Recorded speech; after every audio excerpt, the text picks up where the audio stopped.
En fait, les choses, elles sont très simples, ma chérie. Dans le monde, il y a deux types de violences. Au moins deux. D'abord, il y a les violences profondes, structurelles, sur lesquelles repose parfois l'ordre du monde.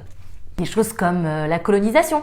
Quand on prend la terre de quelqu'un, qu'on le chasse, qu'on l'enferme et qu'on lui enlève ses droits. On est d'accord, c'est mal. Puis, il y a les violences spectaculaires, visibles, comme les attaques, les explosions, les massacres. Celles qu'on voit tout de suite, qui font la une des journaux et que les gens appellent terrorisme. Bon, dans les deux cas, on est d'accord que tuer les civils, c'est mal. Mais il faut comprendre quelque chose d'important. Si ces violences spectaculaires, elles choquent, elles circulent partout, les violences structurelles, elles sont plus discrètes, plus insidieuses.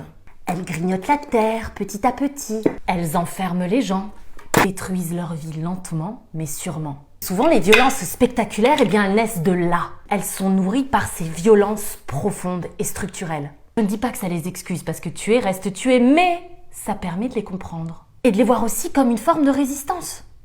Parce qu'elles prennent racine dans le désespoir d'une violence supérieure. Ce que je veux dire, c'est que ce désespoir, il ne tombe pas du ciel, en fait. Mais il pousse sur une terre qu'on a longtemps piétinée.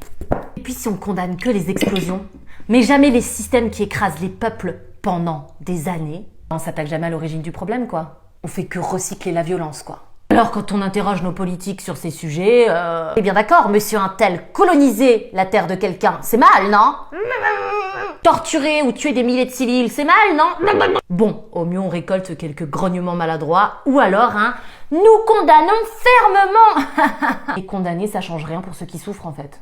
Alors voilà, aujourd'hui je crois qu'il y a deux camps. Ceux qui condamnent la colonisation, les massacres et les lois qui protègent les oppresseurs. Et ceux qui les minimisent ou les justifient, tout en accusant ou en faisant taire ceux qui les dénoncent. Et du coup, toi t'es dans quel camp, chérie ?